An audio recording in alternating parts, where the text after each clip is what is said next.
একদম পেশিবহুল বিশাল বুকের ছাতি আর জোড়া শিংওয়ালা একটা ষাঁড়। দেখে মনে হয় যেন প্রকৃতির এক অজেয় দুর্গ।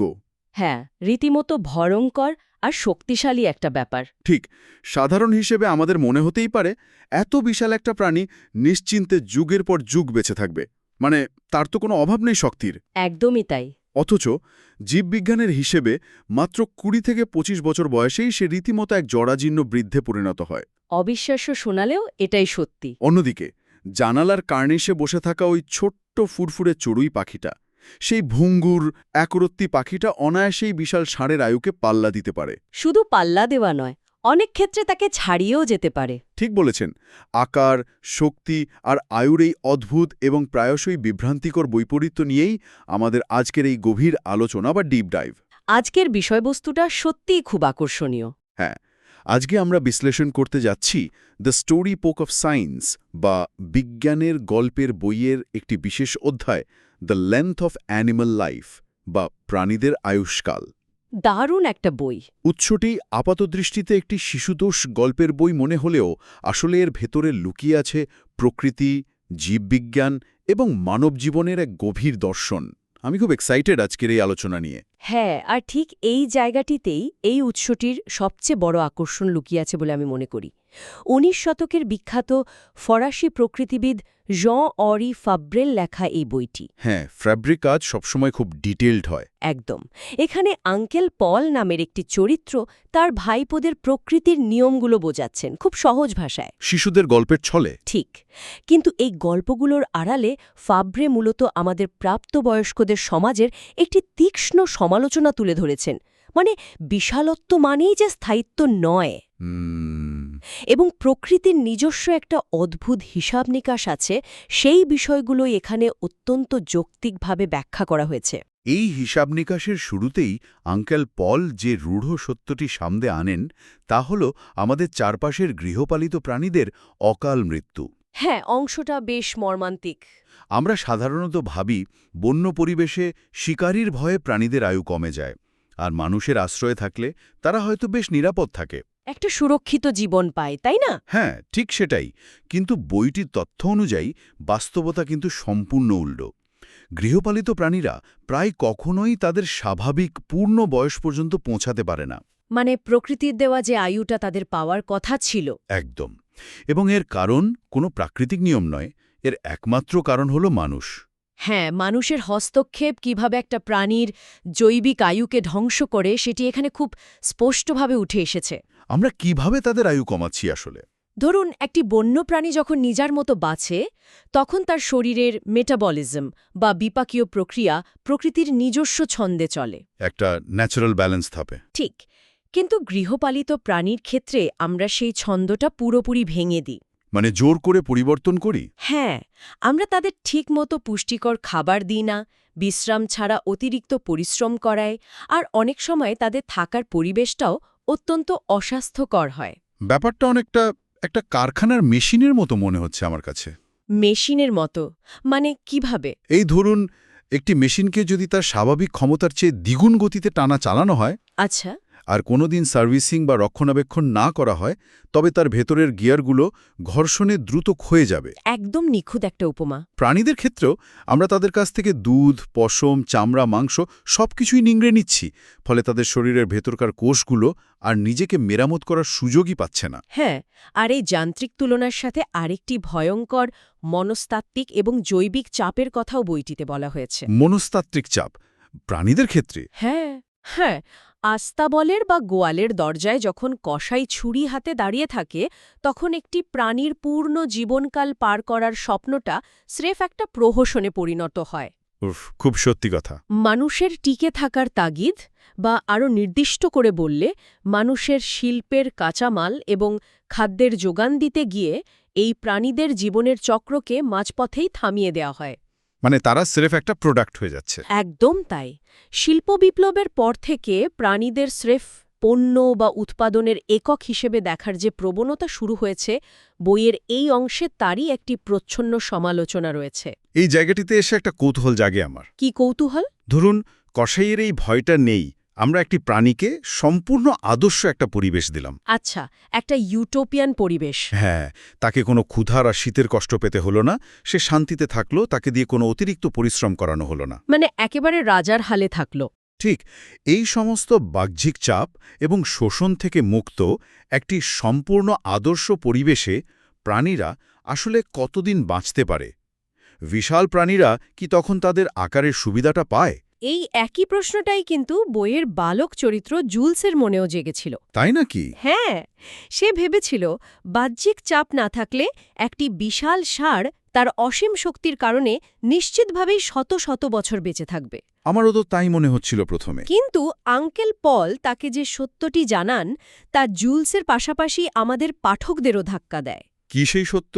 এত বড়, এত শক্তিশালী এবং এত বিশাল দেহের অধিকারী হওয়া সত্ত্বেও সম্পূর্ণ সুস্থ এবং আদর্শ পরিবেশেও একটি ষাঁড় মাত্র ২০ থেকে ৩০ বছরের মধ্যেই বার্ধক্যের শেষ সীমায় পৌঁছে যায়। মাত্র ২০ থেকে ৩০ বছর? হ্যাঁ, মানুষের ক্ষেত্রে ২০ বা ৩০ বছর হল যৌবনের শুরু, অথচ একটি ষাঁড়ের জন্য সেটিই জীবনের শেষ অধ্যায়। এটা তো সত্যিই অবাক করার মতো তথ্য। শুধু ষাঁড় নয়, আমরা যদি ঘোড়ার দিকে তাকাই, যে ঘোড়াকে যুগ যুগ ধরে শক্তির প্রতীক হিসেবে দেখা হয়। একদম হর্স পাওয়ার বলি আমরা। ঠিক, সেই পরিশ্রমী এবং শক্তিশালী ঘোড়া কিংবা তার সঙ্গী গাধা, এদের কেউই সাধারণত ৩০ থেকে ৩৫ বছরের বেশি বাঁচে না। না, বাঁচে না। কিন্তু এই জায়গাতেই আমার একটা বড় খটকা লাগছে। খটকা? কিসের খটকা? আমরা যদি স্থাপত্যবিদ্যা বা ইঞ্জিনিয়ারিংয়ের দিকে তাকাই, তবে দেখব যে ভবনের ভিত যত বড় এবং শক্ত, সেই ভবনটি তত বেশি দিন টিকে থাকে। হ্যাঁ, সাধারণ লজিক তো সেটাই বলে। একটা বিশাল পিরামিড বা পাথরের দুর্গ শত শত বছর দাঁড়িয়ে থাকে তার বিশালত্বের কারণে। তাহলে জীববিজ্ঞানের ক্ষেত্রে এই নিয়মটা কেন কাজ করছে না?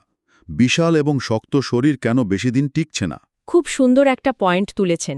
এই স্থাপত্যবিদ্যার সাথে জীববিজ্ঞানের পার্থক্যটা বুঝতে হলে আমাদের স্ট্যাটিক বা স্থির কাঠামো এবং ডাইনামিক বা গতিশীল কাঠামোর পার্থক্য বুঝতে হবে। আচ্ছা, স্থির আর গতিশীল কাঠামো। হ্যাঁ, একটি পাথরের দুর্গ কিন্তু স্থির, তাকে রোজ রোজ শক্তি খরচ করতে হয় না, কিন্তু একটি প্রাণীর শরীর প্রতিনিয়ত কাজ করে চলেছে। বুঝতে পারছি। এখানেই আঙ্কেল পল তার সবচেয়ে গভীর দার্শনিক এবং বৈজ্ঞানিক অন্তর্দৃষ্টিটি দিয়েছেন। তিনি বলেছেন, পৃথিবীতে বিশাল জায়গা দখল করা মানেই শান্তিতে দীর্ঘ জীবন লাভ করা নয়। পৃথিবীতে বিশাল জায়গা দখল করা মানে দীর্ঘজীবন নয়। দারুণ কথা। কিন্তু এই বিশাল জায়গা দখল করার পেছনে জৈবিক মেকানিজমটা আসলে কি?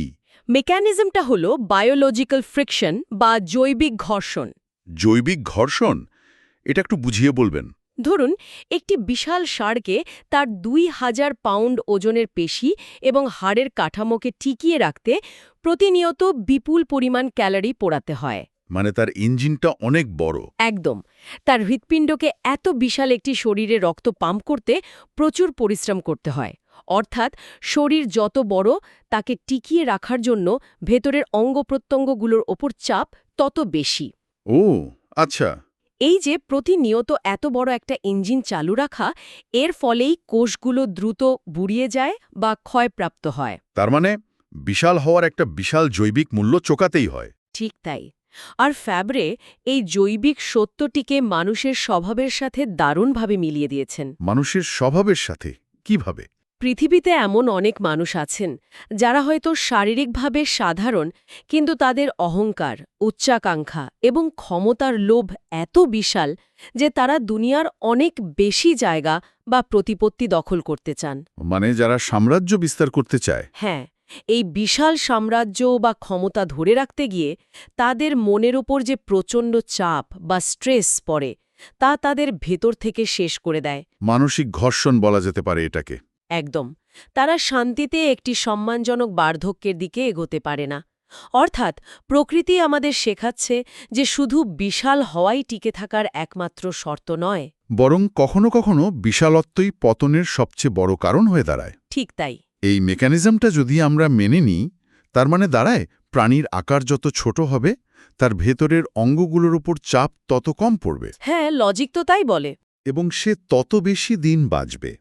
বইয়ে মাঝারি এবং ছোট স্তন্যপায়ী প্রাণীদের যে সময়রেখা দেওয়া হয়েছে তা দেখলে শুরুতে এই ধারণাটাই সত্যি বলে মনে হয়। হ্যাঁ, স্তন্যপায়ী প্রাণীদের তালিকাটা দেখলে তেমনই মনে হবে। একটি কুকুর ২০ থেকে ২৫ বছর বয়সে পৌঁছালে আর ঠিক মতো হাঁটতেই পারে না।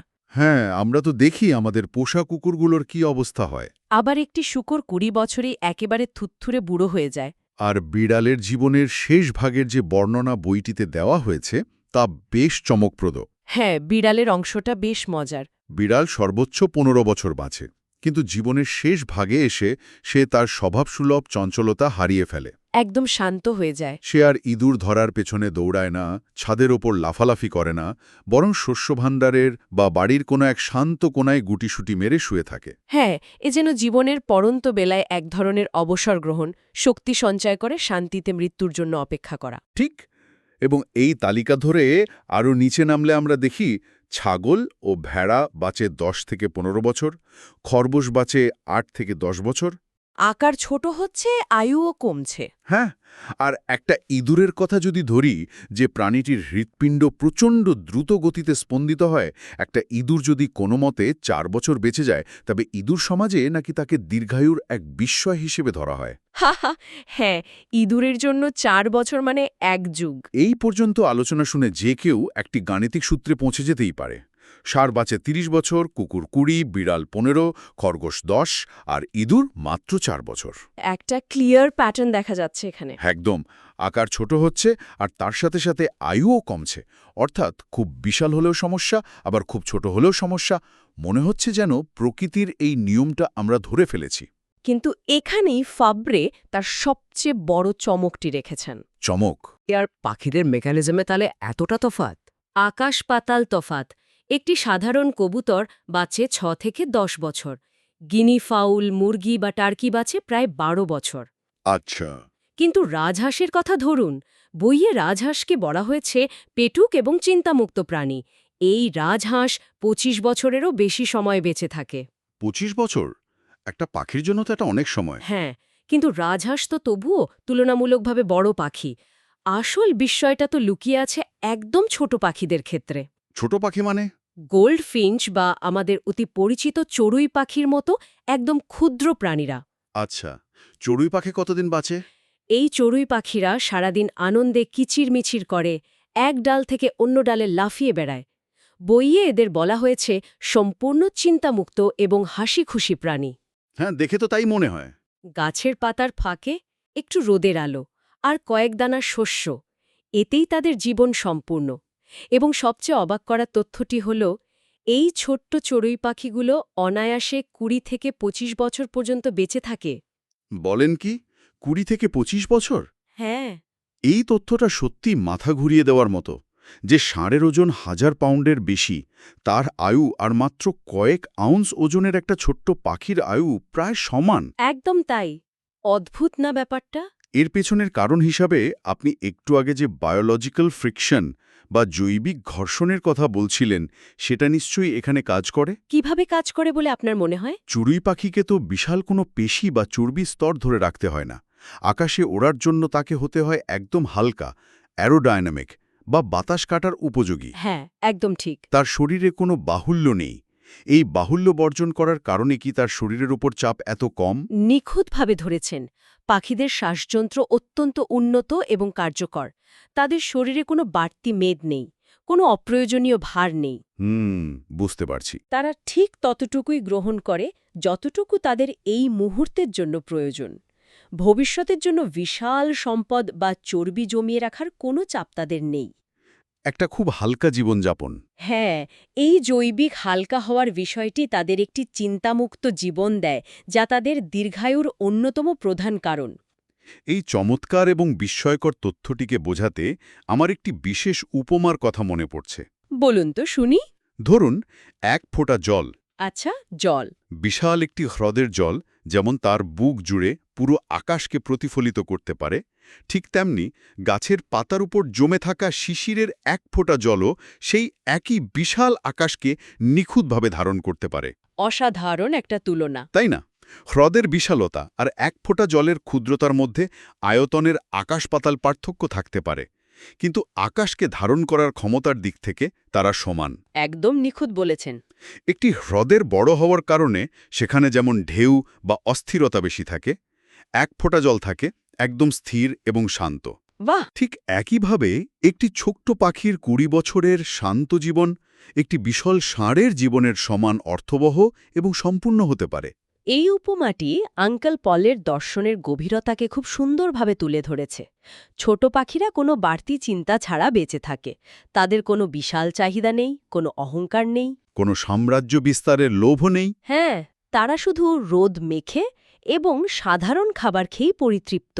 এই চিন্তামুক্ত এবং সাধারণ জীবনযাপনই তাদের দীর্ঘায়ু লাভে সহায়তা করে। মানে মানসিক শান্তিটা শরীরের উপর প্রভাব ফেলছে।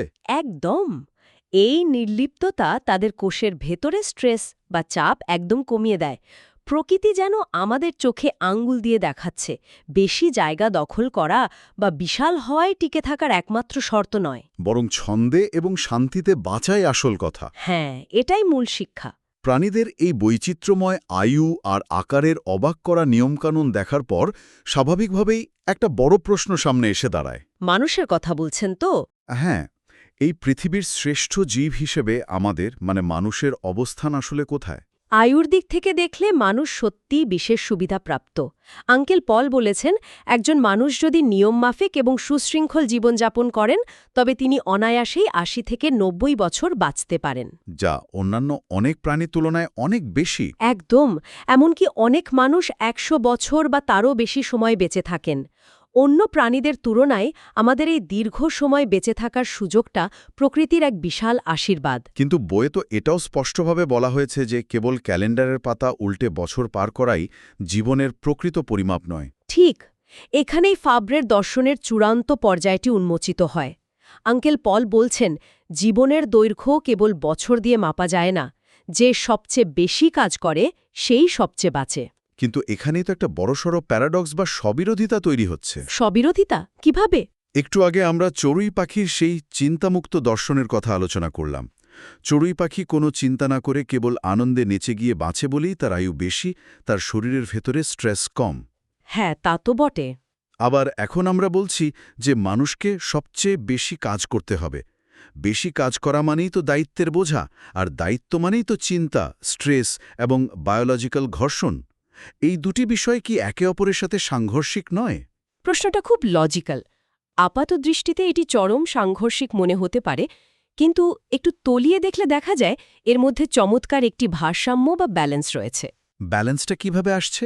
এখানে কাজ করা বলতে আঙ্কেল পল কিন্তু সেই অন্ধ উচ্চাকাঙ্ক্ষা, ইঁদুর দৌড় বা কর্পোরেট স্ট্রেসের কথা বোঝাননি। মানে যেটার জন্য মানুষ দিন রাত এক করে ফেলছে সেই কাজের কথা বলছেন না? একদমই না। অর্থাৎ অন্যের চেয়ে বড় হওয়ার যে অসুস্থ প্রতিযোগিতা বা বিশাল হওয়ার যে লোভ, সেটা এখানে কাজের সংজ্ঞায় পড়ছে না। না, পড়ছে না। এখানে কাজ বলতে বোঝানো হয়েছে নিজের কর্তব্যটি সততা, নিষ্ঠা এবং সক্রিয়তার সাথে পালন করা। আচ্ছা। একটি চড়ুই পাখি যেমন তার প্রতিদিনের বেঁচে থাকার কাজটি খুব সহজভাবে করে, মানুষের জন্য কাজটা তেমনই হওয়া উচিত। মানে নিজেরটুকু মন দিয়ে করা। হ্যাঁ, যে মানুষটি তার নিজের কাজটি মন দিয়ে করেন, অন্যের ক্ষতি না করে নিজের দায়িত্বটুকু পালন করেন, তার মনে একটা গভীর প্রশান্তি থাকে। শান্তিটাই আসল। একদম। এই মানসিক প্রশান্তিটাই হল চড়ুই পাখির সেই চিন্তামুক্ত অবস্থার মানবিক রূপ। যখন মানুষ লোভ আর অহংকার থেকে মুক্ত হয়ে শুধু নিজের কর্মে মনোনিবেশ করে, তখন তার ভেতরের মানসিক চাপ বা স্ট্রেস হরমোনের মাত্রা কমে যায়। ও, বুঝতে পেরেছি। যা তাকে শারীরিকভাবেও সুস্থ রাখে। হ্যাঁ, ঠিক তাই। অসাধারণ একটি সমন্বয়। তার মানে কর্মঠ হওয়া মানেই চিন্তাযুক্ত হওয়া নয়, বরং সঠিক কর্ম মানসিক শান্তি দেয়। একদম সঠিক বলেছেন। এবং যখন আমাদের বিদায় সময় আসে, তখন আমরা যেন মানুষের ভালোবাসা ও সম্মান সাথে করে নিয়ে যেতে পারি, এবং আমাদের বিবেকের কাছে এই শান্তিটুকু থাকে যে আমরা শেষ দিন পর্যন্ত আমাদের দায়িত্ব পালন করেছি।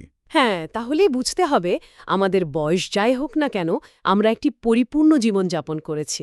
আর এই পরিপূর্ণতা অর্জনের জন্যই মানুষের এত দীর্ঘ আয়ুর প্রয়োজন, যা কোনো ষাঁড় না ঘোড়ার নেই। একদম ঠিক।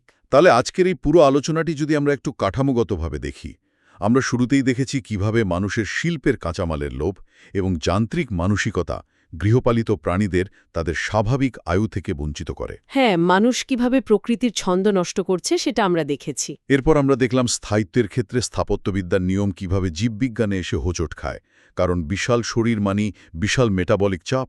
জৈবিক ঘর্ষণ। হ্যাঁ, এবং আমরা সেই প্রচলিত ধারণাকে ভাঙতে দেখলাম চড়ুই পাখির মাধ্যমে। বিশাল আকার বা শারীরিক শক্তি কখনোই দীর্ঘায়ু বা শান্তির নিশ্চয়তা দেয় না। বরং জীবনের হালকা চলন এবং বাহুল্য বর্জনে প্রকৃতিতে টিকে থাকার সবচেয়ে কার্যকর উপায়। আর সবশেষে আমরা বুঝলাম যে মানুষের জীবনের মাপকাঠি শুধু কতগুলো বছর পার হলো তা দিয়ে হয় না, বরং সেই বছরগুলোতে আমরা কতটা অর্থবহভাবে বাঁচলাম সেটাই আসল। একদম, জীবনের গভীরতাই আসল কথা। আজকের এই চমৎকার আলোচনা থেকে বিদায় নেওয়ার আগে একটি বিষয় সত্যি গভীরভাবে ভাবায়। কোন বিষয়টা? আধুনিক চিকিৎসাবিজ্ঞান প্রতিনিয়ত মানুষের আয়ু বাড়িয়ে চলেছে। আমরা হয়তো এখন আগের চেয়ে অনেক বেশি বছর বাঁচছি, হ্যাঁ, গড় আয়ু অনেক বেড়েছে। কিন্তু একটা প্রশ্ন থেকেই যায়, আমরা কি আমাদের এই বর্ধিত আয়ুকে সেই ছোট্ট চড়ুই পাখিটির মতো একটি শান্ত, অর্থবহ এবং চিন্তামুক্ত জীবনযাপনের জন্য ব্যবহার করছি, খুব দামি একটা প্রশ্ন। নাকি আধুনিক যন্ত্রপাতির ওপর নির্ভরশীল হয়ে কৃত্রিমভাবে আয়ু বাড়িয়ে আমরা নিজেদেরকেই সেই কারখানার গৃহপালিত প্রাণীদের মতো একটি অন্তহীন ইঁদুর দৌড়ের চক্রে আটকে ফেলছি, যেখানে বাঁচার চেয়ে টিকে থাকার ক্লান্তিটাই বেশি? এটা সত্যি আমাদের সবার ভাবা উচিত। এই প্রশ্নটি আজ ভাবনার জন্য রেখে গেলাম সবার কাছে। এতক্ষণ আমাদের সাথে এই গভীর আলোচনায় যুক্ত থাকার জন্য অসংখ্য ধন্যবাদ। ভালো থাকবেন। ধন্যবাদ। ভালো থাকবেন সবাই।